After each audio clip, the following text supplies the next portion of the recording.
ready for another lesson?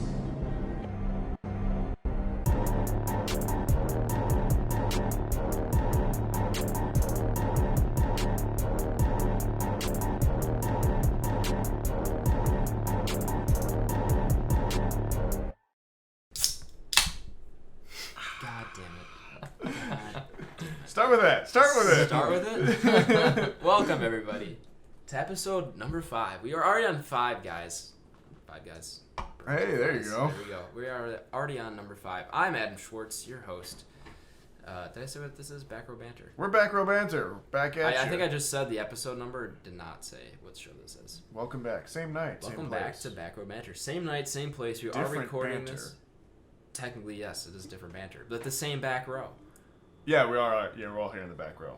We are recording this right after episode number 4. And we're gonna be a little loose. We're gonna be a little loose. That's why this has been a little bit messy already. But that's just what episode number 5 is Hey, gonna we be. live for the drama, baby. Yes, sir. Well, I lost the accent. The accent over there comes from Mr. Humble. I forgot to put it up. Humble Brag Master's Degree Guy, Nathaniel Ganger. I thought I gave that back. Haven't we decided that I'm back to? I think. Did you officially give it back though? Yeah, it's gone. It's mailed. I UPS'd it. Do I have to check with? Film is now just an interest of mine. It's a hobby. It's a hobby. I dabble. Like the rest of us. Yeah.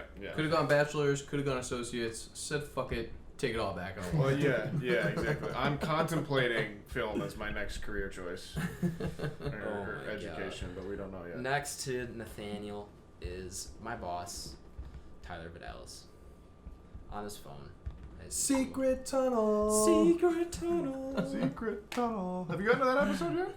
That's an episode in Oh. Avatar. I just seen that It's from like TikTok. the best episode. You just wait. Yeah.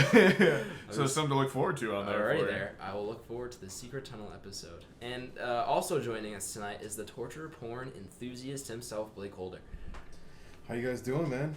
Oh, it's Good. warm. Back again. It's warm. You guys ready for this double header episode? Yeah, whatever you wanna call yeah. this thing? Blake, you don't watch a lot of TV shows, huh?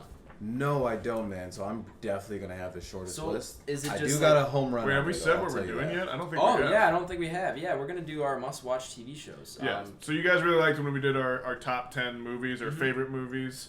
And this is going to be not necessarily our favorite TV shows, but just our must-watches. Like, you grab a guy on the street, he screams in your face, you tell him exactly what TV show he needs to watch, and then you both go separate Yeah, ways. it's not necessarily the shows we think are our favorites, not necessarily the shows we think are our best, but kind of a mix of the two. Yep. All right. Blake, sorry, let's resume. Blake, you don't watch a lot of TV shows. No, man, no. Only a handful, like I touched up in episode 4. I mean, I just rewatched, Death Note. Okay. But yeah, that's now, about it. for anybody who hasn't seen Death Note, give a little synopsis there. That's what we should have done last episode. Yeah, Death Note's an anime. The premise of it, and you can jump in, Tyler, you've watched. The premise of it is there's these other dimensional gods, right? They're called shiniganis. And they all have these individual notebooks, where if you write somebody's name in the notebook, they die.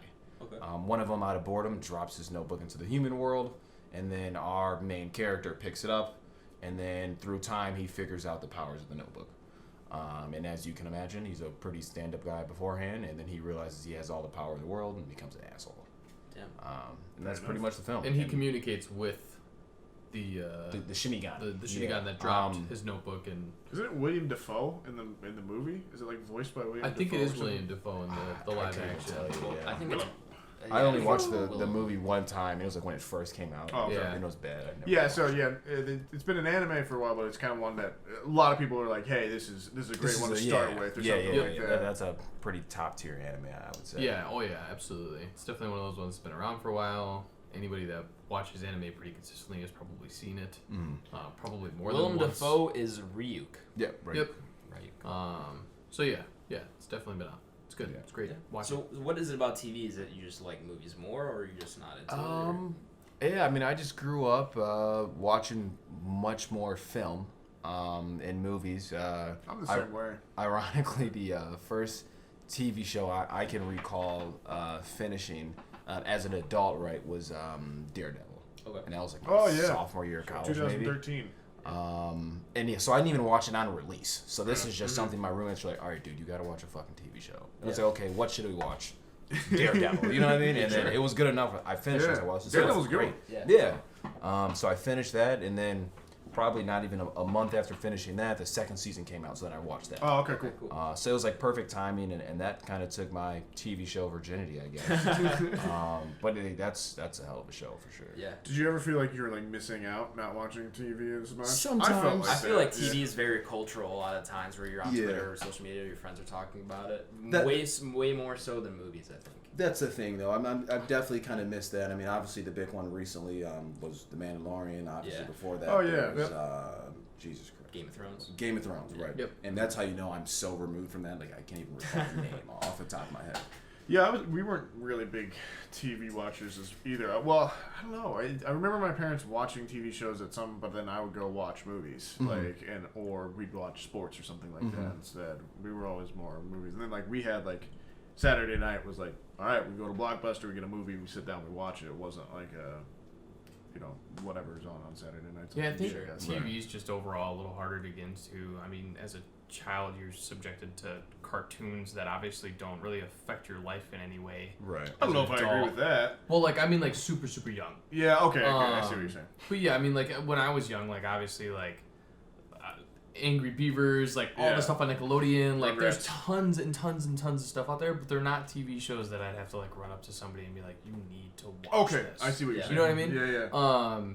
But yeah, I would say that's why it's a little bit harder for people to get into TV. Adults are really kind of, you're at work all day, you do something else, or you're wrapped up in school, and then you come home and you have time for maybe a movie.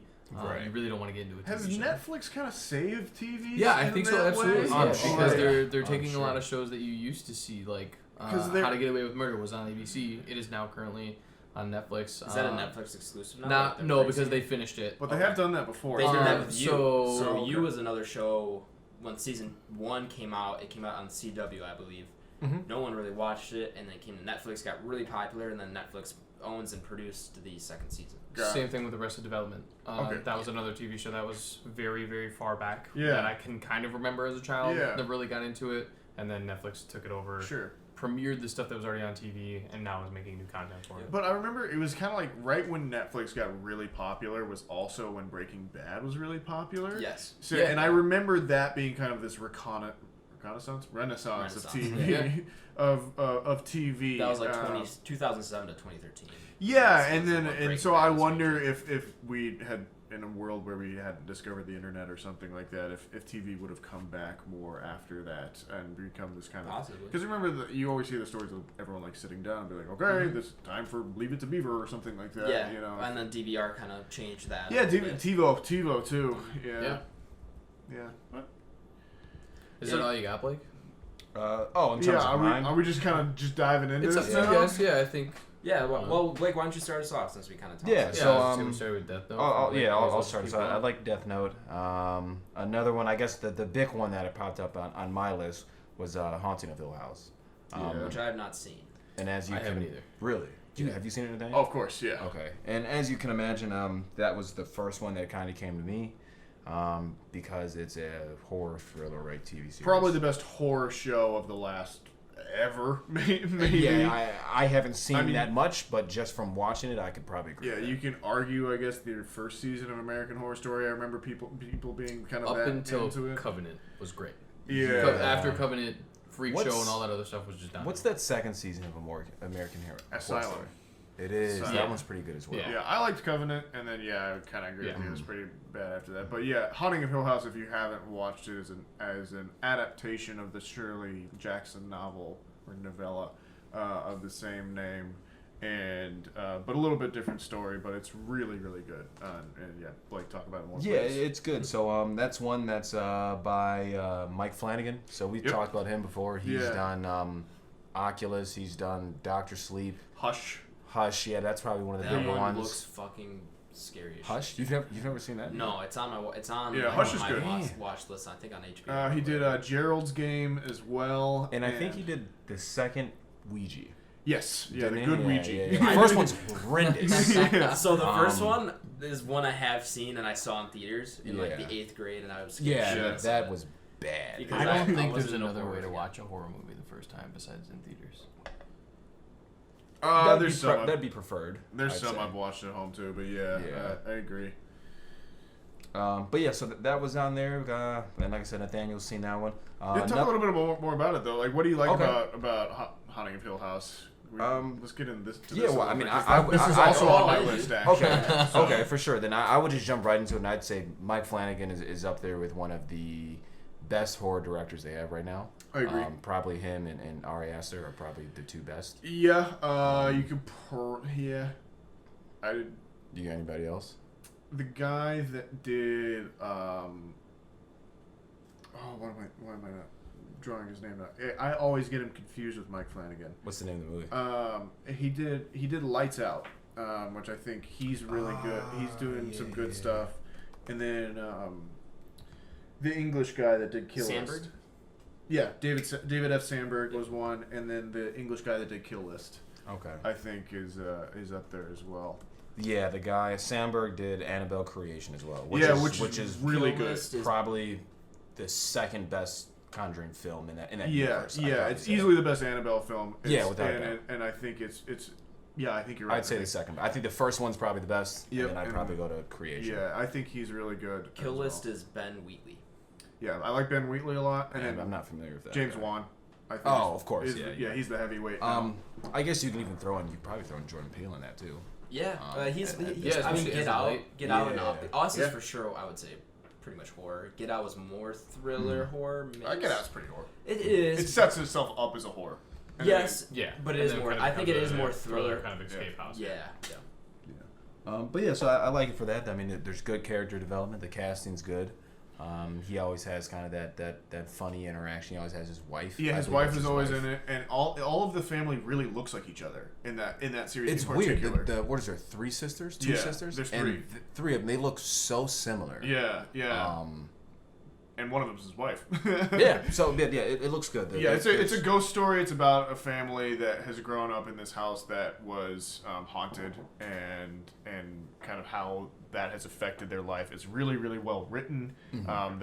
It flashes forward and flashes back. It's really well directed. Mm-hmm. There's one episode in particular that's all one take, or it has an extended take in it, or it's the one in the mortuary. Yes, that is a very good episode. Yeah. That's probably the best episode. I think it is too. And that's the episode where you kind of come to that spoiler reaction, right? Where you realize that said person is... Yeah, because each episode is kind of dedicated to one family member. And they're telling the story from each family member's perspective. Right. And then that episode is when one of the events that have kicked off the series kind of come to a head, and you get a lot more backstory. Mm-hmm. And it's really well directed, and it's really well done, too. It's a good story of you're seeing how people grieve through stuff. You're seeing a lot of PTSD. There's touching on mental illness. Yeah, using haunting as a metaphor for kind of the grief a family member goes through and that kind of thing. Yeah, it's good though. I like it. Outside of that, the other one I have on here is The Wire, and I don't know if any of you guys have seen that. I've not. I've only heard good things. Yeah, I've only heard really good things. I'm only putting that on here. I've seen that a handful of times. I saw it growing up, and that's probably my dad's favorite TV show. Yeah. And I've actually started it, rewatched it, or restarted it probably maybe a month or 2 ago. Didn't finish it by any means. Yeah, I've heard it's massive. Like it's kind of like Game of Thrones level, really in which there's tons of characters, and they don't always follow the same characters each season. Relatively, right? So I mean, the base it's in Baltimore, kind of in a very urban area, right? Sure. There's a lot of gang violence and stuff, and a lot of it has to do with like drug distribution. Okay. And how the police can be corrupt into stuff like that, and it's really good though. So it's got some good cast in there. Idris Elba's in there. Yeah. It's got a young Michael B. Jordan. It's like every famous black guy. Yeah. So it's good. It's good. Michael Kenneth Williams is in there too. Yeah. The bad guy from 300 is in there. I didn't think of that as well. But yeah, it's good. I mean, I think if you're into kind of like crime TV shows, you'll be hooked. It's often called might be the best TV show of all time. Yeah, I think most people say that. You could probably argue Breaking Bad. Yeah. You could probably argue a few things. But it's pretty good, and that's probably aired early 2000s maybe. Yeah, I think it was kind of like just at the tail end of like The Sopranos. Yeah. Somewhere in there. I know it's pretty old. Like, so I remember my dad watching it when I was growing up. 2002. 2002. Wow. And how many seasons are there? 5. 5. Yeah. So it's on HBO Max. Okay. Yeah, so it didn't go on too long. Okay. Where it kind of starts to get a little. How many episodes are there? Pocket. A season? Do you know? I don't even want to tell you the wrong thing, man. Let's see. I can try to find that out. Is it like 8 or like 24 or something? Should just be on But it's like a tenner. Yeah? I think it's pretty short. It gives me all the episodes, but not how many there are, which is hard. Let's see. Math is hard. Tyler, say something. Phil. Yeah, Phil. Tyler, Phil. Here I am filling stuff. There's about 13 episodes in the first season. Yeah, about 12 episodes a season. Okay. But yeah, not bad. So those are kind of my 2. I guess 3 if you include Death Note. Take that for a grain of salt. I don't have a huge catalog. Sure. Yeah. No, that's totally fair. That's kind of when I wanted to point that out to listeners because obviously they don't know. But definitely go in Haunting of Hill House. Oh, for sure. That you guys sold me on. Yeah, taking anything away. Watch listening, you guys. Yeah, Nathaniel and I talked about it, and it's something that I definitely want to get into. They hide the ghosts in the shots. Yeah, so that's a show where you can go back and rewatch, and it's even better on a rewatch. I love that kind of stuff. It's so good. You see so many subliminal so ghosts in the background. Here's what I'm gonna propose is that, and I've thought about this, is maybe we should do some TV reviews as like casual episodes. So maybe we do we all watch 5 episodes in a week, and we come back and do a second episode on those 5 episodes or something like that. Yeah. Or maybe we can do it season by season. I don't know. We can figure that out. Yeah, we can maybe talk about this off the podcast and figure that out for Haunting Hill House because you guys have really got me into this. Yeah. It's somebody who's not into horror, so. It's good stuff. Absolutely. All right, so that's all from Blake, it sounds like. Why don't we go to Tyler over there? I would say I've watched probably a little bit more extensive TV. I think a lot of it is those, like, anime. Mm-hmm. There's a couple of shows on a couple different genres that I think have kind of changed the world as far as, like, TV viewing goes. But yeah, so like for anime, if you haven't watched anime, if you're big in anime and you haven't watched these yet, these are like probably my top 3 that I think you have to watch to really understand where anime came from and kind of get yourself into it. Some of them are a little bit older, some of them might be a little harder. But either way, any kind of shape or form of Dragon Ball Z, you have to watch it. Which I have not. No, so did Dragon Ball Z start as kind of like that show that you could watch as a kid and then you kept on watching it? Yes. Was that like your gateway to anime? Yes. Because I feel like I got into Pokemon and it stopped. I didn't even realize Pokemon was an anime and a lot until of I was like 20. Yeah. There's a lot of shows out there that because it was so Americanized when we were kids that we don't realize where it came from. Yeah. And so we look at it as like a Saturday morning cartoon when it is actually an anime. Pokemon is probably the most perfect example of that. Digimon. Yu-Gi-Oh, Digimon, those are all kind of in that same boat.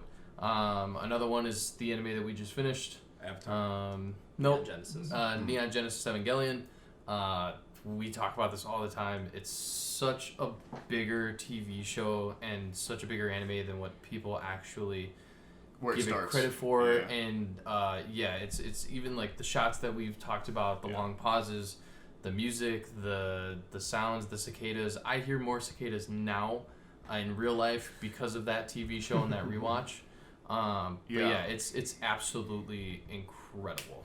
Yeah, I'll talk about it a little bit more, I think, probably when it's my turn to talk. But it's for me, probably the single most important piece of art that I have interacted with for the first time in like the last 3 years. Okay, so why don't we save the Neon Genesis. Neon Genesis, thank you. Why don't we save that for when you go? And yeah. Then I want you to elaborate on Dragon Ball Z, though. Because I've never seen it. Obviously, I think a lot of people have heard of it, even if you're not an anime. Yeah. And it's probably... When you think anime, a lot of people probably just think Dragon Ball Z. Yeah. I think it's like a cookie cutter kind of... Yeah. It is anime in a sense. Yeah, it's definitely something that I grew up with like the original ones, which it's really hard to kind of watch now. Given like where anime is and what I've seen, but yeah, as a kid, it was like the pinnacle of anime. Was it a manga first? I think so. Okay. I don't know that for sure, but I'm almost positive. But yeah, and then it just evolved into this ridiculous show. Tons of people love it. I could probably quote a lot of different stuff on it. But yeah, it's something I grew up with and I love, and I think that if you're going to get into anime, you at least need to watch some kind of adaptation of Dragon Ball Z. It's like 700 episodes. There is literally so much to consume that it's really impossible, and it might be scary at some points for some people to be like, I don't want to get into that. And it's why it kind of pushes people away from watching anime. But yeah, there's so much to consume there as far as a. Have you seen all of it? No. It's just so big. And at some point you kind of know what's going to happen because it's very repetitive in the way that most TV is. You can kind of plan it out. But yeah, I haven't seen all of it. It's a kid's show at its heart. Yeah, and there's still stuff that's coming out that I'm still like, I'm probably never going to watch. Sure. But yeah. Which version would you recommend people watching? You have to start with, man, I don't know. The original DBZ is very hard for people to get into. Well, it starts with Dragon Ball. Though, right? Yeah, well, yeah. So yeah, I guess Dragon Ball is like the hardest thing to get into for most people. There's like really short one-liners. The graphics are not the greatest. I watched it on a bunch of OxyContin recovery from shoulder surgery, so that was great. For the non-average anime watcher, it's probably really hard to get into. So Dragon Ball Z is probably the easiest place to start. And you can still get all the information there that you would need if you're really going to try and watch all of it. It is the continuation of the same story. Yes. In between them. So. Yeah, everything follows. But they do a really good wrap-up for Dragon Ball Z for you to be able to know what happened to Dragon Ball without actually watching it. Gotcha. So, the other anime, I'm a really big car guy. Initial D, which I don't think a lot of people have heard of. Yeah, I'm not. Especially here. I feel like folks in the anime world, like if you're in the know, you're in the know have heard of it. Yeah, I think they've probably at least heard of it. Yeah. It's like super late 90s.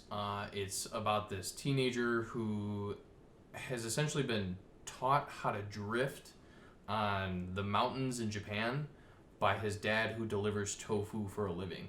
And when this kid turns like 14, he starts driving because it's at like 4 a.m. he has to start because he literally has to deliver tofu to all the hotels up and down the mountain. His dad's just like, whatever, there's no cops out on the street, like, learn how to drive. You're going to pull your weight around here. His mom died at an early age and stuff like that. So he's essentially like this pro D1 drift driver who has just developed this incredible technique, and it's wild to see all of his back pocket tricks. And it just develops into this crazy story. But yeah, I love it. I think it's one of the greatest animes. How's the animation in that? Because visually, a lot of car movies or like that kind of drift movie that you're talking about. Yeah. For me, I'm visualizing a lot of colors and maybe neon lights and stuff like that. Yeah, they show a lot of like the old school, like when somebody breaks, the tracing backlights. Yeah. So I mean, at the beginning of it, it's again one of those like late 90s anime shows. So the animation, you might be like, this sucks. Right. But I think after the like midway through the second season, you see like this huge change.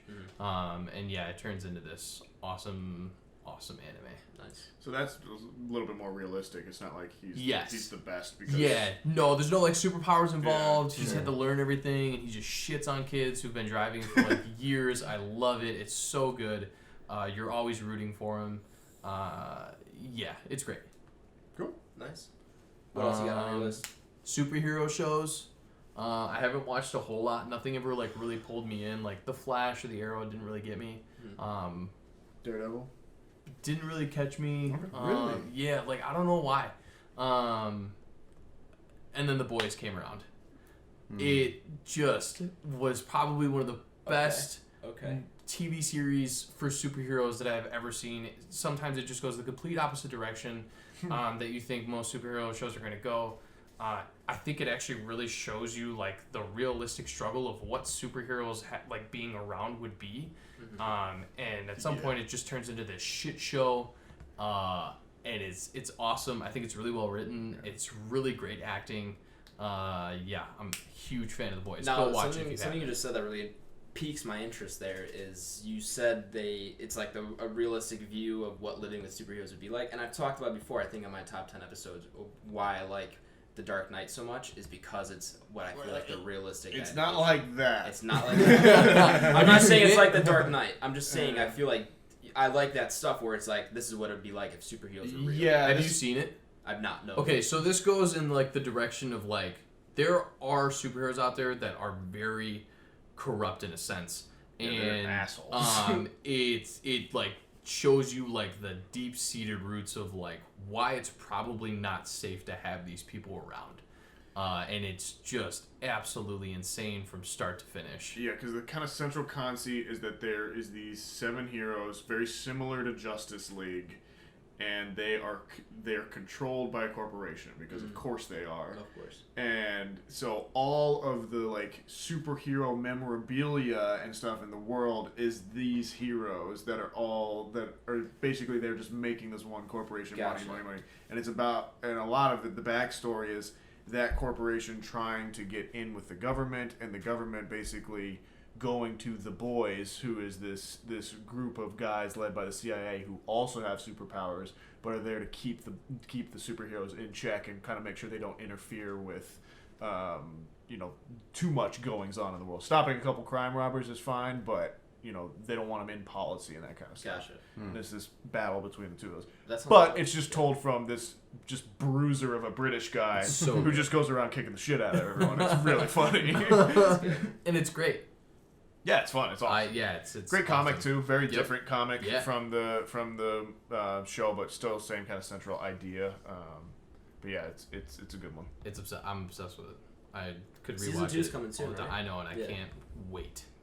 Nice. I'm gonna have to give that a check. I think before season 2 comes out. Yeah, absolutely. That's 100%. That's on Amazon, right? Amazon Yes. Prime. Yep. If you're not talking about Game of Thrones, you're just doing it wrong. Yes. I knew this was gonna be on probably both. This of is our on my lists. list, but we can go ahead and talk about this now. Sure. What else do you have to say? Game of Thrones. Game of Thrones. Now, have you seen it, Blake? You said you have not. I have not. I mean, I've probably seen a handful of episodes when they first came out. Okay.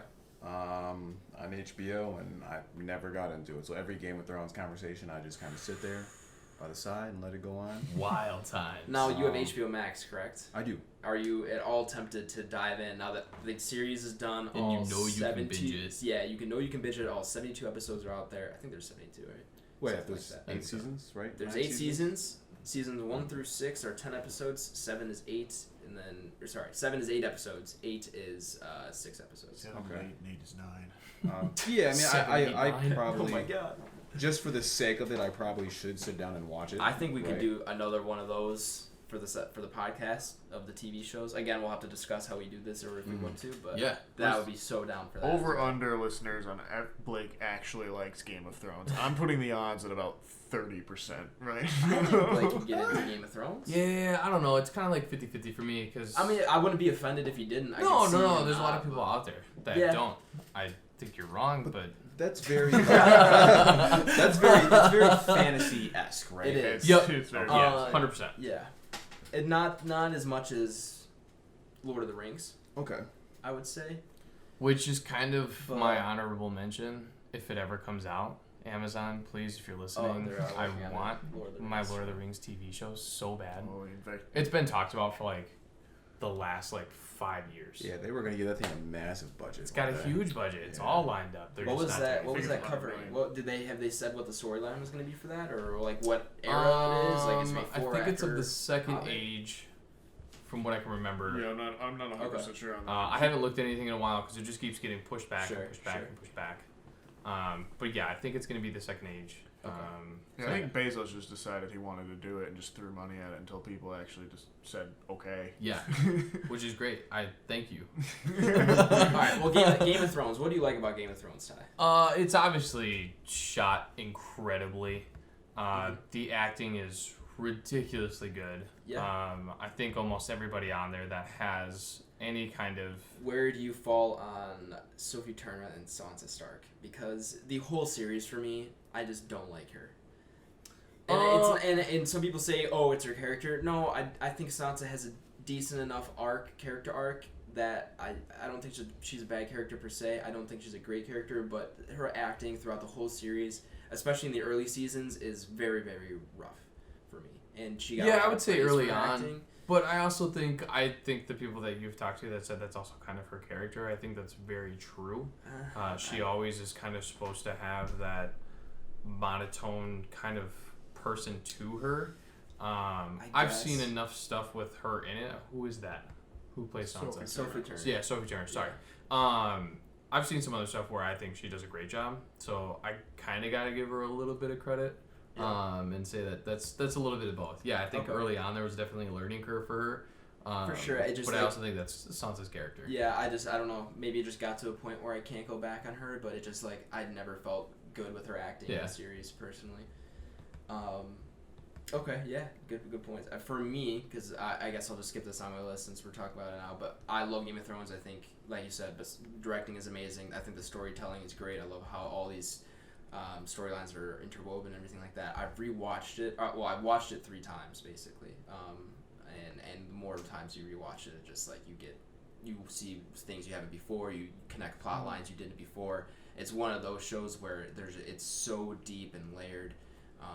And I just love it. I want to give it a rewatch in full because essentially what I did was season 1.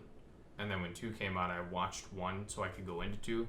And then when 3 came out, I watched 1, 2 so I can go into 3. And I did that throughout the entire series. So I kind of did I would say I watched it twice in full already. Yeah. But yeah, I would love to do it a full watch through from start to finish without any interruption. Same here. I wonder if I'll come down differently on the ending. If I do a rewatch like that. We'll see. It's very controversial. Very controversial. Big debate. What is your favorite episode? Man. So give me 3 that you think that you would choose from. Red Wedding's got to be on there. Okay. I want to say obviously I don't want to do spoilers for people that haven't seen it because I don't remember what the other ones are called. Okay, you don't. No. Okay. Because I can see I'm so into Game of Thrones I can name the names of episodes. Well, feel free to give me yours. Okay. I'm not super well versed. Sorry, I didn't mean to. No, you're totally fine. I'm just saying, like, I can, like, for me, I think I don't. This is funny because I don't remember the episode. I just remember what episode it is. The season finale of season 6. It's fantastic. Yep. And that's following probably another one of my favorite episodes. Everybody's favorite episodes, The Battle of the Bastards. Yep. So those 2 episodes back to back, and just season 10, the music, it basically the first 10 minutes of it, if you haven't seen it, is like an opening. There's dialogue and everything like that, but they're overtoning with orchestra and music and everything like that, and it just kind of crescendos and very, very smoothly and very well, and it climaxes perfectly to set up the rest of the episode. Rest of the episode is good as well. Yeah. But like I remember watching that first 10 minutes of it, and it's so good. And then another episode that is really good is Hard Home. I think. I think that one might be my favorite. Hard Home is really good. Really, really good. Are those episodes later in the series? Or are they earlier? So most of those are later. Yeah, most of them are later. So it gets better. The Red as Wedding time is goes. what? The Red Wedding 3. is season 3. Season 3, episode 9. I think it's the Songs of Castamere is what the episode. Reigns of Castamere, thank you, is what the episode's called. So the first 2 seasons are slow-ish. I think it really picks up in season 3 and kind of escalates from there. But that doesn't mean the first 2 seasons aren't no, they're incredible because they're still very, very good, and they set up the rest of the show so well that the first 2 seasons really carry the rest of the show. Absolutely. And the action is incredible, especially in later seasons, because season 3 is when you started getting some actual battle scenes. 4 ramps up even more. 5 is Hard Home is in season 5, and then 6, 7, and 8 have some incredible action scenes. Literally better, in my opinion, better than the Lord of the Rings series action scenes. I'll fight you right now. Oh, okay. Well, but yeah, just incredible stuff. Agreed. Is that the end of your list, or you got some more? I have one more Sure, that I think people need to watch. Yeah. Ozark. Yes. If you Also haven't watched it, please Also go do on my yourself a list. favor. It's Jason Bateman who directs and writes probably most of it, especially the first season. They haven't finished yet. They're wrapping up their last season pretty soon here. We talked about that last week. Yep. But yeah, I think this last season is probably one of the biggest cliffhangers I've ever been on. The ending of that last season blew my mind. So yeah, I can't wait for it to come out again. Literally. I am just. Yeah, very, very, very happy with Ozark as a current show that isn't over yet that I feel myself having to watch as soon as it comes out. Yes. So. I think we talked about it. I've said this before, but it is one of those shows that gets better by season.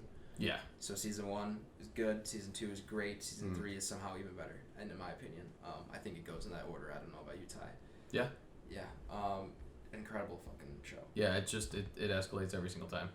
What do you like about it specifically? Favorite characters or I think the overall development of Jason Bateman's character, yeah. You kind of see this dark twist kind of come on, and then you kind of see things kind of lighten up for him, and then it's this constant emotional roller coaster that you feel like you're really living with him on. Yeah. And I think his whole family's character development is just wild. Yeah. His wife's oh my God. Like just again has a super like dark twist to her. Mm-hmm. And there's so many things that happens to everybody in the family. At some point you see their kid, Noah. Yeah. Right?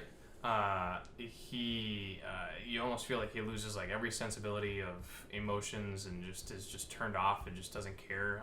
It's really great. Yeah. Directing, acting. Yeah, the character development in that show is so smart. I think the characters from first season are not the same characters in the third season, and just you see, and it all makes sense how they got there. Yep. And it's very well written, very well directed. The kind of tone of it is darker, literally, like it's got some kind of filter on it that because I go to school in Missouri. I've been to the Ozarks. It's not that gray. I hate to break it to you guys. It's very lush, very lush.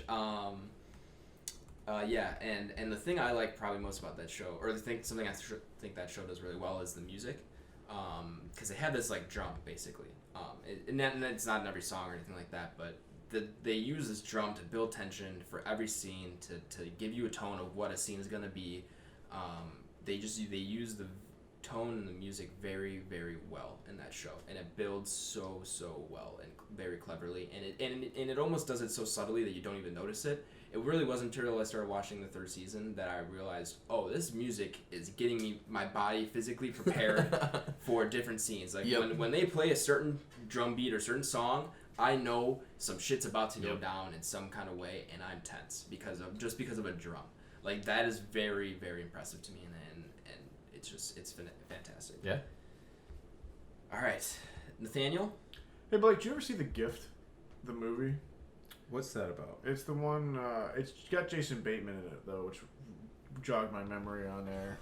Where he and the wife, and they meet old high school buddy. Yes. I have seen that. He plays such a good asshole in that too. That's what that reminded me of. Is that a movie or is that a TV show? It's a movie. Okay. It's a movie. Yeah. No, I broke off there for a second. But I have seen that though. That's the one in like the old high school. That's like a weirdo. Yeah. Right? And it's directed by Joel Edgerton, who's in that. He plays Gordo the weirdo or whatever it is. Yeah, that's got a pretty Gordo good. The weirdo. Yeah, it's got a pretty good. It's a good thriller movie. Yeah, I think Blumhouse did that too. Yeah, I haven't seen that. Yeah, probably since it first came out. I saw it in theaters. When we talk about that movie, if we ever do, that was the movie that sparked my theory about twist endings, which I'm sure I'll talk about at some point. Okay. But that's a longer conversation. Okay. But yeah, it just reminded me of that. Sorry. And I thought I'd question our resident horror expert here. Sure.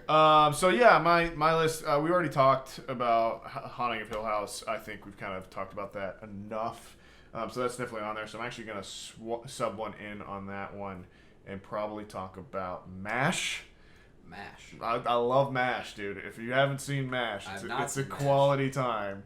It's just one of those shows that used to be on all the time when I was a kid, and it's... What is MASH? Like, I legitimately... You don't know what MASH is? No. So MASH takes place during the Korean War. Okay. Oh, you know what? It's a mobile army security hospital or something like that. MASH. But it basically follows the antics of a wily surgeon named Hawkeye Pierce. And kind of the cast of characters. Mobile Army Surgical Hospital. There you go, Mobile Army Surgical Hospital. Yeah, so it's during the Korean War, which is really not explored very much in art and media. Or at all, really. I mean, yeah, exactly. I don't hear about the Korean War very much. Exactly. It's overshadowed because it's sandwiched in between World War II and Vietnam, the two bigger wars. Yep. So it's about a surgical unit and kind of the day-to-day life there. Alan Alda plays Hawkeye Pierce, who's the show's main character, and he's very sarcastic and kind of gin-swilling and has a best buddy that's very similar. And the hospital's kind of kooky and crazy and stuff. There's some funny characters in there, and then it balances laughs with heart very well. Sure. So, yeah, and I think it's still technically the most watched season finale ever. Oh, really? Or series finale ever, yeah. Okay. So definitely on there if you ever want to watch MASH. But also another one coming kind of out from the under the covers, under the bed. X-Files. Okay. X-Files is still a must-watch for me, just as this great little relic of the 90s. I always felt like the Monster of the Week episodes were more fun than like the main series itself. Mm-hmm. But there's some great basis for a lot of horror fans. I think it comes out of the X-Files, definitely. Yeah, I'm with you on that, and that's actually I think I talked about it earlier, where the first show I watched was Daredevil, and that was because of my college roommates. Yeah. So after that, I was like, okay, what can I find that I might like? And then I ended up going on Hulu, and I started the X-Files. Oh, yeah?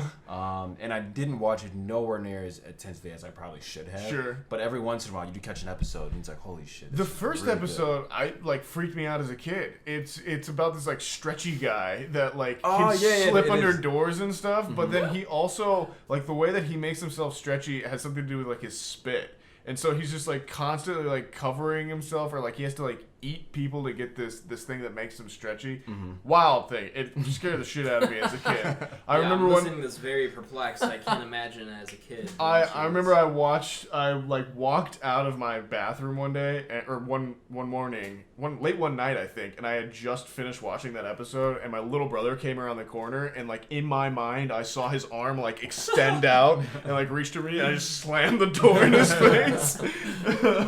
So apologies, Noah, if you still remember that.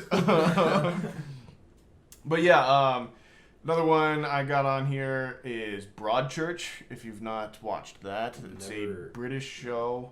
It actually has 2 Doctor Who alum in there. Two doctors. Which ones?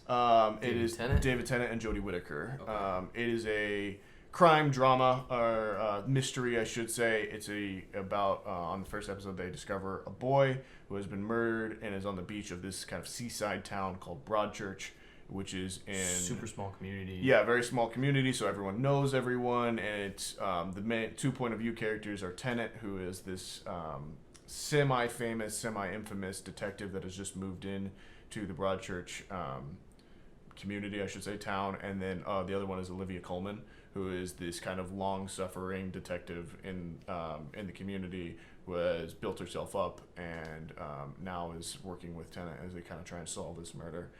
It's a really good binge watch. Jodie Whittaker plays the mother of the boy that was murdered, and so you see her side of that's the family side of it, as well as the kind of mystery that's going on with it. Sure. They did a remake of it, an American remake, also starring David Tennant, called Grace Point, in which it was basically the same story, but he just switched accents. Alrighty then. But it's not nearly as good from what I've heard. I've never seen it. But yeah, Broadchurch definitely up there for me. Last one before we'll talk Neon Genesis a little bit more, but True Detective is a big one for me as well. Particularly the first season. I think that's probably the single best season of television ever made. The directing in it is unbelievable. Each season follows a different story, if you guys somehow missed it. The first season was kind of right in the middle of the Game of Thrones boom, so it became at a point it rivaled Game of Thrones in terms of downloads at that point. But the first season was just massive, and then the second season was so different and so strange that I think a lot of people dropped off of it, because they do tell a different story each season. Mm-hmm. And then the third season, I think it was also really, really good as well, but they just didn't quite have the same buzz about it. But yeah, a lot of great cast in there. Matthew McConaughey, Woody Harrelson, Vince Vaughn, Mahershala Ali, throughout all the different seasons. Each season kind of focuses on obviously different cast of characters, but a lot of times they have similar directors, even though there's only like 8 episodes in it. So the first season is actually all directed by the same guy, who is Cary Joji Fukunaga, who is directing the new James Bond, but also did. He's done a lot. He's very well known in the kind of indie community as this really great director. Did Sin Nombre as well as Beasts of No Nation, but the third season, actually a couple episodes, are also directed by Jeremy Saulnier, who we were talking about earlier, who did Green Room. So it's really good, guys. I cannot recommend it enough. If you like writing, and if you like characters, if you like Matthew McConaughey, definitely give it a watch. But yeah, so on to Neon Genesis Evangelion, which, as you might have heard earlier, I made a very bold claim that probably, and I do mean, I think it's the most important piece of art that I've interacted with within the last 3 years or so. On the surface, it's about teen kids fighting aliens with big robots, but it is so much more than that. So much more. It's 26 episodes. It is on Netflix. It used to be impossible to get. It's straight out of Japan. It is subbed and dubbed. There's subbed and dubbed. Which one did you guys watch in your rewatch? We watched the dubbed, but I've seen it so many times that I have like the sub almost memorized at this point too. Okay. So this was a kind of a visual rewatch for me. How is the dubbed? Because some animes are kind of iffy. Yeah. I think they did a great job. The dub's really good. Yeah. There's a couple things that they kind of talk about. The community around Neon Genesis is pretty big, but also like hard to find in a lot of ways. It's a weird anime and kind of culture around it because it's massive in Japan still. Like it's one of the only it has a theme park. So it kind of tells you the cultural background and that it left on people. Yeah. It's from the 90s. It's very cinematic. Like it's shot almost like a film, and they had to do that because they had such a little budget on it. So a lot of times there's held shots. The director's like Howard Hawks. He barely moves the camera at all. But it's so well designed, which Tyler and I talk about all the time. It's just the world that is created is artistically beautiful, aesthetically beautiful to look at. It's unexpected. It goes in completely different directions. It's sometimes a hard watch. Like it deals with some pretty daunting themes. Yeah, absolutely. At the part of it. If you're watching it for the first time, the plot is very thick. It takes like a rewatch with it. It engages with you long after you've stopped watching it. But it's incredible. It's a masterpiece. It's one of the few things. Yeah, I have a little Ava on my desk because it's that next level of stuff. I will get an Evangelion tattoo at some point. Yeah, you said you wanted the Nerve tattoo, logo, which is the company that kind of put all this giant robots fighting aliens thing together. Yeah, it's awesome. I need to watch this soon. This might be coming after Avatar. We just finished it, and I will absolutely do a rewatch. Yeah, so it's only 26 episodes. That's 26 episodes. There is a movie that follows after. Yeah. How many seasons? Just one. Just one. Yeah. So the kind of story of it is they made the 26 episodes. They ran out of money at the end of the series, and the creator was also going on a very kind of emotional journey with the characters. So he started to really suffer from depression at the end of it. So the last 2 episodes, it's not really a spoiler to say, take place almost entirely in the main character's head. And I don't think that's a spoiler. Yeah, and they're very abstract, very kind of psychological, and these huge thought processes. And then it was so popular that they had to create. They also did a movie that kind of ties up everything going on outside of his head too. Mm-hmm. And then so you have these 26 episodes and the film, all of them which are on Netflix. And then it's also one of like the only things that I've ever seen where I think it's like 01 or something like that, the creator went back and started remaking it himself. So it has 3 movies that start with the same characters but follow kind of a different plot line that have come out at these kind of segments over time now, and in just different years with these kind of 3 years apart Wait, so those movies are like continuations of the story? No, it's a retelling of the story basically. They're called the rebuilds. So same characters and stuff, different plot lines. Kinda, yeah. Certain characters are introduced earlier. There's the third after the third movie. So just different ways of telling the same story. Yeah, and then after the third movie, there's a big time jump, and then so we're still waiting on the fourth one. We haven't gotten it yet. So really? Yeah, that's awesome. Yeah, it's really cool. So yeah, definitely check it out, guys, if you have not yet.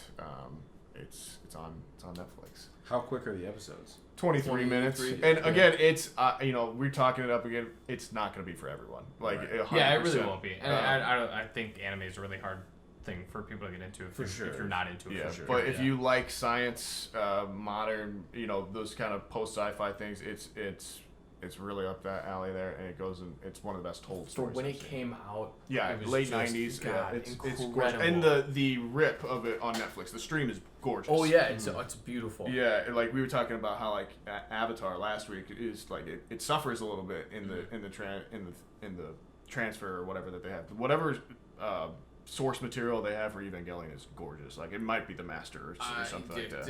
I hope it is. Yeah, because it's ridiculously good. Yeah, that sounds awesome. I'm definitely gonna give this a watch soon, hopefully. Yeah. Might get through Avatar first, and then head on over there. Yeah. What have you been watching? Yeah, what are your top? My top must watch list. I only got 5 on here. 2 of them have already been mentioned. Game of Thrones and Ozark. So nothing really needs to be said on there. One that I guess I'll go with this one first because that kind of fits in that theme. Chernobyl. Oh yeah, Chernobyl's great. Sure. Yeah. Blake, have you seen it? No, I'm familiar with it. Okay. I haven't seen it. You haven't seen it? No. Okay. I know. I've heard some so things. it's kind of a horror. Like if to get your attention, like there's a lot of horrific elements to it. I heard it's got a very Hills Have Eyes kind of deal. I haven't seen that, so I wouldn't. Yeah, sort of. I mean, in that there's radiation. Sure. Yeah, there's radiation poisoning. And very graphic radiation. Yeah, but I immediately was like, what is like the cinematography similar to Hills Have Eyes? Sort of. Yeah. No, on a much more visceral level. Yes, absolutely. Yeah, we don't have to go deep with that correlation. But yeah, you will see the effects of radiation poisoning and sickness and that kind of thing. It's 5 episodes, so it's just a short series run. It's fantastic. It is just the way they build tension in the first 2 episodes, especially. It was one of those shows where I waited for all 5 episodes to come out. Or actually, you know what? I watched the first 3, and I think the last 2 came out. Yeah, I think I did the same thing actually. Yeah, and the first 3 I burned through those in one night. I was planning on just watching one episode, seeing what it was like. It just one of those shows where I just was like, holy shit, watch the next 2 episodes. I don't think the 4th and 5th episodes are as strong as the first 3. The 5th one in particular was for me, but still, as a complete series, absolutely phenomenal. Great directing. It has a very good tone to the movie to the show, and I would just definitely recommend it. Yeah, I love that the writer of it wrote Scary Movie 3, Scary Movie 4, and Superhero Movie. Hilarious. That's great. And The Hangover Part 2 and Part 3. Now, you bringing that up is funny because The Last of Us is actually the showrunners before. And he's going to do that as well. Yeah, so correct? the showrunners of Chernobyl are doing The Last of Us. Yeah. Which is, if you're not familiar, my favorite game of all time. There are 2 Last of Us games. I kind of lump them into one and say they're my favorite game of all time. It is so the first season is going to be essentially the first game, and if they do a second season, I'm guessing it's going to be the second game. I hope they don't. I hope they go somewhere else with that. No, I believe it's confirmed that they are adapting the games into movies. I agree with you that I hope if there's a 3rd season or something like that they do their own story. Yeah. Because that world is deep, I think. If you've played the games, you probably know. Yeah, the problem. Yeah. I'll see if it works better as a series. The problem with video game to film adaptations, I feel like, is that you lose the part of the video game, which is that it is a game. Mm-hmm. You lose the connection. Yeah, you lose that connection with it, and the stories that they have, when told through the video game, through this media that you're interacting with constantly, are very engaging and very inspiring and really well told, but they don't always work for a film. Correct. And here's another thing that plays into that is a game is typically anywhere from 10 to 30 plus hours long story wise, just the stories, and games can be longer than that, but the stories can be anywhere, usually from 10, even shorter maybe, from 10 to I would say 40. I would say is a good estimate range of how long game stories can be. A movie is usually anywhere from 90 minutes to 3 hours. Yeah. And so you can't really cram all of that together. So with The Last of Us show, I'm optimistic that if they have these 10 episodes, and we assume they're an hour long, like most TV shows and especially HBO shows are, I think in 10 hours they could get the good parts of The Last of Us out. Yeah. In a proper I think a Last of Us game can work. Or Last of Us TV show, you mean? Yeah, Last of Us TV show, or even a video game movie can work in general. I just wish they weren't doing direct adaptations, because I think you limit yourself, because they're always trying to do that to where you add an element from the game into the movie too. So like World of Warcraft is like a giant hand in the sky or something like really that. I don't know. I think so. But you know what I mean? Yeah, there's a quick time event or something like that they always try and build into there. I think it would be better if you were like in the world of Uncharted or in the world of Last of Us with or a something different story. like that. Mm-hmm. Yeah, with just a slightly different story. Yeah. Or you do a Marvel where you have like a storyline and certain points of it, but then you do your own thing off of that. Yeah, I mean I agree, and like I said, I think they could do a Last of Us show like that very well. Yeah. But I think the fact that they're doing the game as a TV show and doing it TV show, not movie, I think that gives it a lot of room to play around with. So I'll be excited to see where the inversion of this goes, to where we are going to get the Avengers in a video game that is coming out. Yeah. I'm interested to see that. Which I heard it's supposed to be halfway decent. Yeah, the gameplay to me doesn't look. There's something off about it. There's something off about it, and I can't put my finger if what on they showed Welcome already to the game is segment of the change. podcast. Yeah, right, yeah. So yeah, I'll be very interested to see how they segue into that, what storyline they're going to go with, because I haven't really read anything about it. But yeah, there's that mentioning too. Did you guys, speaking of the video games now, so did you guys ever play those? You probably, I shouldn't assume. You might have played it. Did you guys ever play those Marvel Ultimate Alliance games? Yeah. I'm like, you played it? Yeah. Wow. I played it on the Wii. And they made a third one. I had the third one. Yeah, it was Switch exclusive actually. Okay, I just remember playing like the first one. I remember it coming like with your Xbox. Yeah, it came with my 360. I guess. I remember the first was over my 360. It was that Marvel Ultimate Alliance. That's what the new Avengers kind of reminds me of. Yeah. All right. Well, moving on from Chernobyl, I got. We didn't even talk about Chernobyl. I said my fill on Chernobyl. You can add. You've seen it. I think Chernobyl's great. It's a British adaptation actually. So like everyone, you'll hear Russian guys with British accents. Yeah, it's really weird. The accents are great. But yeah, it's great. It's really well told. I enjoyed it. The acting's great. Go watch it. Definitely. Yeah. Can recommend. All right. Euphoria. Haven't seen it. Blake hasn't seen it either. I have not. Yes. So this was one where, as I was watching it, because I was watching it from the first episode to the end, release by release, every time I saw Blake at work, because Blake only works on the weekends, I would come in and go, hey, have you watched Euphoria yet? Like, it's 8 episodes, I think for 8 weeks straight, I was like, dude, you need to watch this show. I think I was telling basically everybody there that I think I probably mentioned you recommended it to me as well. Yeah, it's so it's Zendaya, stars Zendaya, from what was their TV show on Disney Channel? Well, I was going to say Spider-Man. Oh, Shake It Off, I think, or no, Shake It Up. I think it was Shake It Up. I'm not sure. If it's not Camp Rock. So this is my Zendaya Disney High School Musical TV show. Sisterhood of the Traveling Pants. Barney. No, Wasn't Selena Gomez on Barney? Pretty sure she was. Maybe. I think that's where she got her show start. called? Shake It Up. It was Shake It Up. Okay. From 2010 to 2013. That was like my childhood. I don't even know that show. Yeah, no, that was way beyond your guys' time. I would assume it's a Shake Weight commercial. No, that's way beyond your guys' time. I didn't expect you guys to know that, but that's where I kind of know her from. And she's a Disney Channel star that kind of broke out from that, which is great. She's a fantastic actress. And she's great in this show, especially. But the directing in this show is fucking phenomenal. Wow. The cinematography, it is legitimately fucking phenomenal. Okay. The directing, the cinematography, the colors they use, the storytelling, just so 1 through 7, episodes 1 through 7 doesn't do this for 8. They start the kind of cold open before the little cut to the little Euphoria sequence is they do a segment telling the backstory of one of the 7 main characters, basically. Yeah, so it's about kids in high school, right? Yes, so it's a high school kind of Degrassi-ish kind of setting, but it's not like Degrassi at all. It is very modern high school. This is the closest thing I've seen to what high school was like for me. Yeah. Because I just graduated basically a year ago.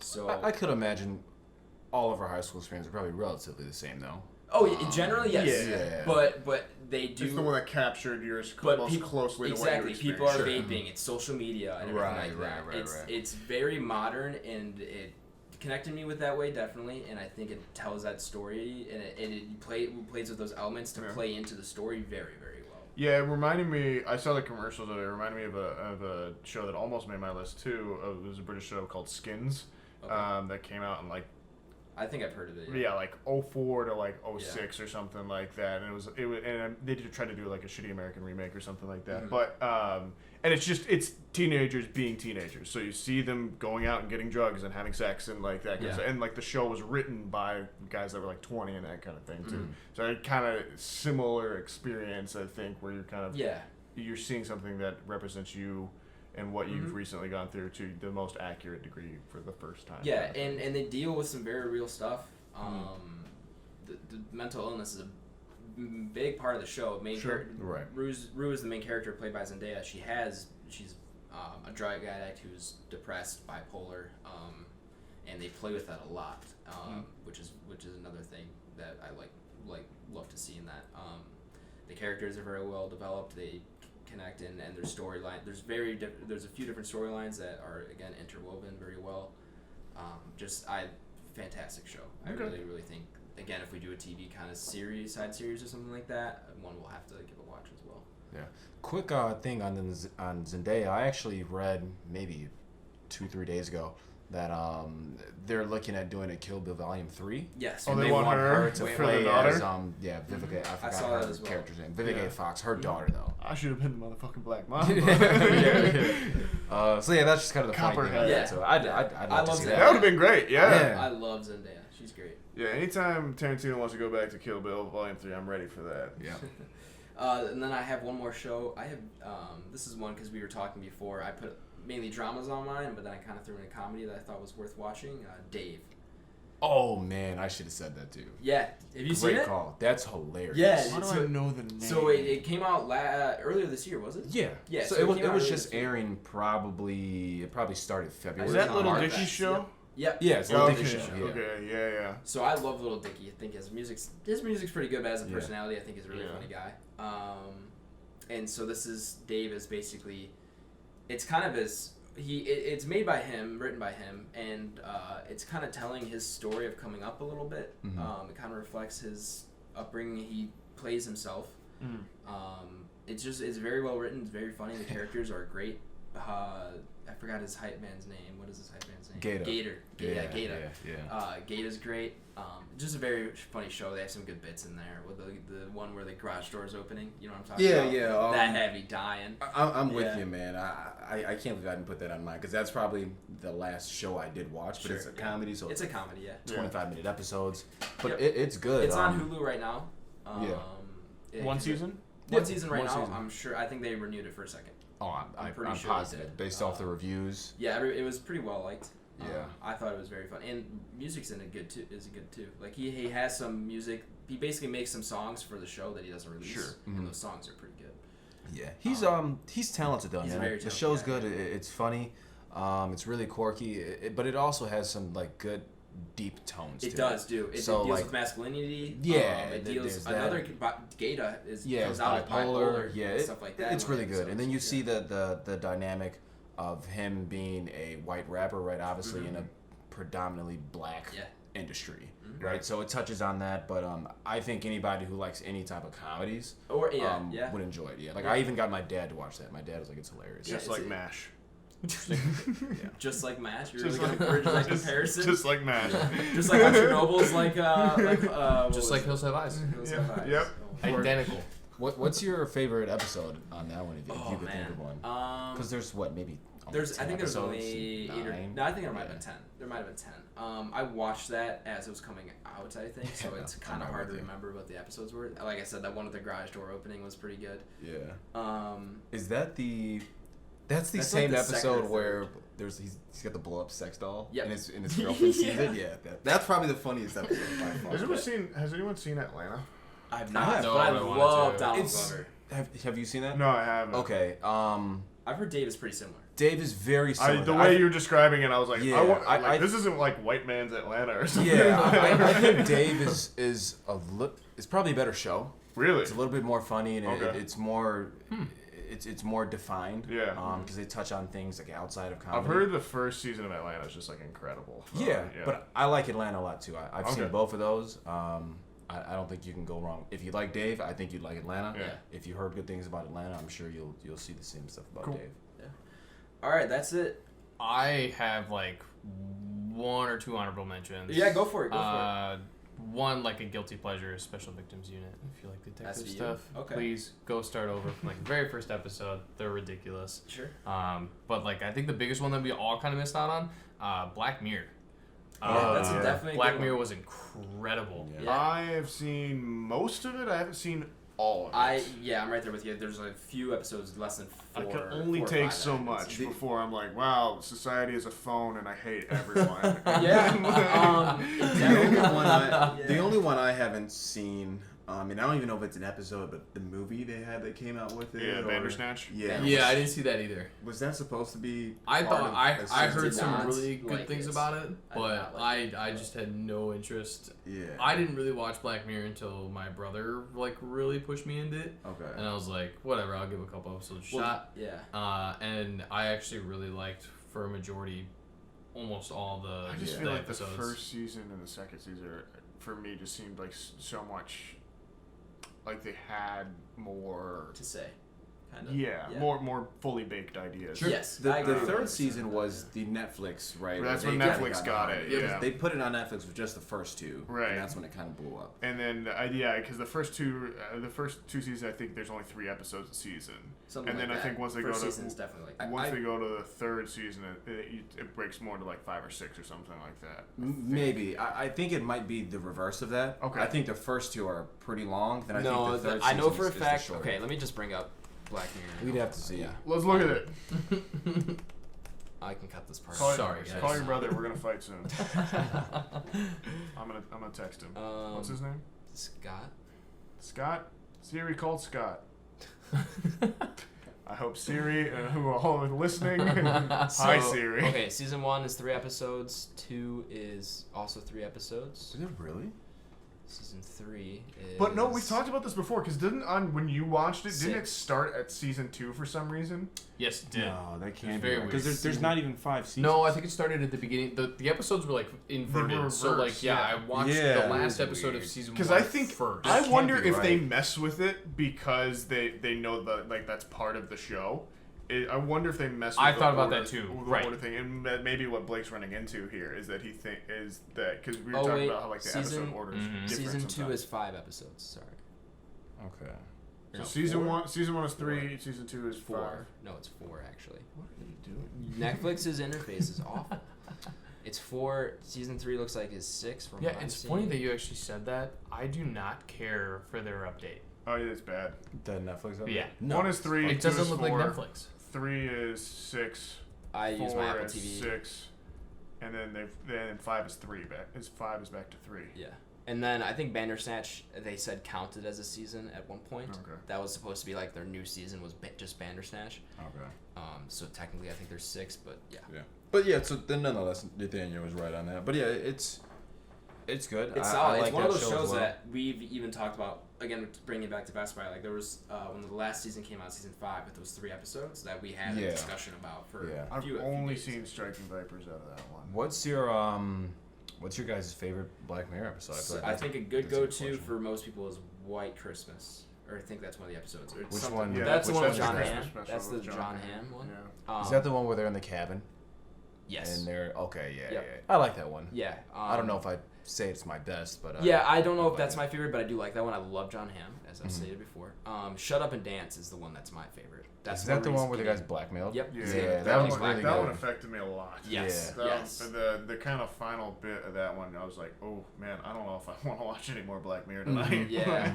They're it's very hit or miss. I mean, like when they hit, the episodes are really good. They really, But there's a handful of episodes where like I'm halfway through the episode and it's like, yeah, I'm not invested in this at all. I think I really liked the first episode. The one where the Prime Minister's national anthem. That's okay. It's so dark, and but it's so like mean and nasty and funny, and like the fact that just everyone watches it happen is just the perfect metaphor for us. And that's the one that kicks the show off too, though. Yeah, right? and that was shit. I remember I watched it. I was like, this is like a punch in the mouth. Yeah, I was like, what is happening right now? And that's one I caught. I don't know. I'd never even heard of the show until it was on Netflix, right? Then I was kind of watching it with some roommates in college. I was like, oh, this shit's good. Another one I'm looking at the episodes, The Entire History of You. So that's one that's that's season 1, episode 3, which was really good. That's good. How did you guys? So did you guys not like the episode? I believe it's San Junipero. San Junipero, I with the didn't like older it lesbian couple. I really liked it. It's the nicest episode on Black Mirror. I mean, that's probably no, don't say that. I think season 5 has like a romance episode. Oh, okay. Where it's like the dating, season 4, dating it's app. the dating app one. Yeah, I forget what it's called. But yeah, I think San Junipero's, that's probably one won an award. Unanimously the best. I think that won an Emmy. An Emmy. Yeah. Not an S. I think two of my favorite were Black Bear. I like Black Bear. Which one was that? Where they're in like the ladies that's getting punished. Yeah, and they're all recording. They're in like a town, and then at the end of it, she's like in this room, and then it turns around, and it's almost like a reality show. Yeah, it's called White Bear. Oh, sorry, White Bear. White Bear. And that's her punishment, right? I forgot what crime it was, but she relives the same day. Something with her kid. Well, spoilers, but she had kidnapped a kid, and the kid died under her care. So, and like they like made a social media sensation of it or something like that. So she gets her memory erased each day and just wakes up paranoid in a town, and everyone's following her with their phone. No one helps her. Yeah, and that's that the thing too. Watching that one and not like the twist is what gets you. The twist, like just watching the whole episode on phone, you're like, why is everybody like? Yeah, because it starts with just her walking around the town, people just people are following her phone. Yeah, and you're at this point in Black Mirror watch. If you started it from the beginning, you've seen futures where it's crazy technology, where it's not so much, and this you're just like, what the heck's going on? Yeah, and then it hits you in the head with this is actually her punishment. All these people are watching her because she's this horrible person. Yeah, and every day she has to relive that reality and relearn who she is and what she's done and stuff like that. Yeah. And then Be Right Back. Which one was that? Be Right Back is Donald Gleason. Yeah, so her husband sorry gang is deceased, and then sooner or later her husband knocks on her door. It almost gives you a sense of a time travel, but it's more of a clone. Mm-hmm. Yeah, and she like birthed this thing in her. Yeah, she like writes to a company or something like that, and it's originally just it's an AI. So it starts like her basically, where they take all of his emails, everything, all of his texts, and they build him a digital version of him. And then she essentially becomes like a trial person, beta tester. They literally make a clone of him, and she like gives birth to it in this bathtub that it comes like a sealed bag, and it's wild, but it's probably my favorite episode. That's of the a really series. good one too. Yeah. The other one I like is Playtest. Yeah, that one scared that one scared the shit out of me as someone who's not into horror. But the spider in that thing scared the fuck out of me. Yeah, so and I'm like, so the premise of that one is where the guy is beta testing a horror game essentially that is virtual reality that takes over his mind basically. A few twists in there, but that one's very good as well. But yeah, overall, I think that's a pretty good show. Like I would say I agree. I think that's a must-watch show. Yeah. Definitely very thought-provoking and kind of wakes you up a little bit. I think that's it then. Coming in at an hour and 12 right now, guys. I think that's a good time. Oh yeah, good conversation. Good for me. We don't have any more 5-star reviews. We don't. Not since last time. I can give another honorable mention. No. We're closing it down. We'll be good. So remember, 5-star review. If you send me one, I'll read it out to you. You can say whatever you want, but it's just gotta be 5 stars. Yeah, you can hear me say your name. There you go. Follow the show. Please do. Please tell a friend. Please do. Yeah, it's spread the word. Tell a loved one. Tell an enemy. I don't care. Just tell someone. A random person on the street. Say, hey, you, Karen, without your mask. Back Row Banter. Put a mask on. Yeah, maybe fashion yourself some Back Row Banter masks. Ooh, send them our way. Yeah, and merch. hand them out. Merch. Is this going to be our first merch? Masks. Guys, I'm on this already. Twitter, we are at Banter Row. YouTube, we're Back Row Banter. And if you want to email us for any questions, comments, concerns, or grievances, we are at backrowbanterpod@gmail.com.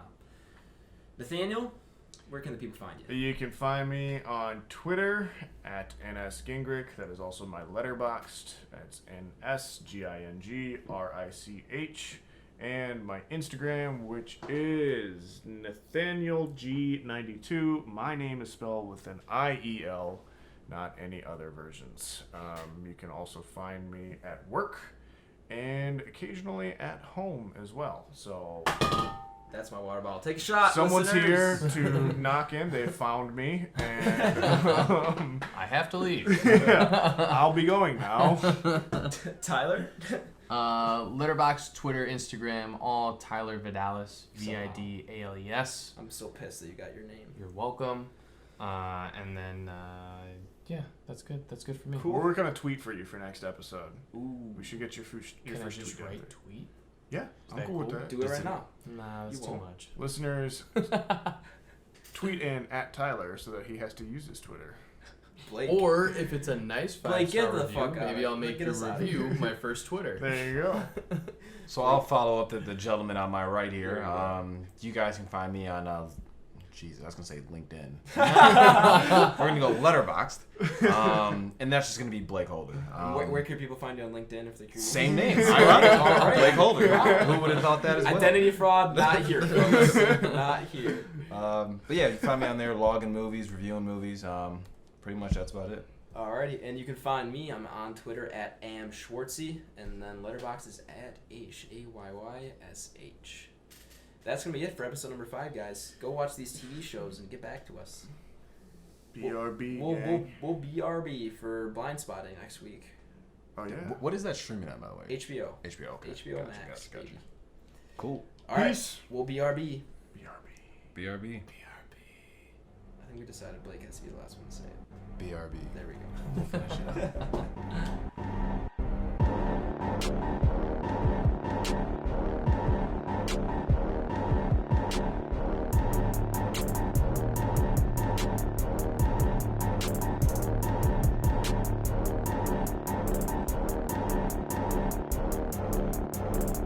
America. Ready for another lesson. What do you think here, sweaty butt? Can I sit on this? Because my ass hurts. No. Can I sit in your chair again then? Or just Well, yeah, you can sit in my butt. Like, I thought you want, like... sit on this blanket for this. I know I got... Should we give him a pillow? That's what I was thinking. I was like, I don't want to give a pillow. Just I'll not just one sit that I the put chair my again, it's face fine. on. That way we can just disinfect one thing and move on with your life. I'll sweat like a motherfucker for the next hour. You should get him one of those taxi pad bead those taxi card. I'm gonna make him whip it though. You can. I would write. Oh, you're gonna. Okay, I will. I don't blame you. If someone swamped ass on my chair, I'd be pissed too. I'm not pissed. If it kills COVID, it can kill your sweat. Not a rich, you can die tomorrow. Oh man.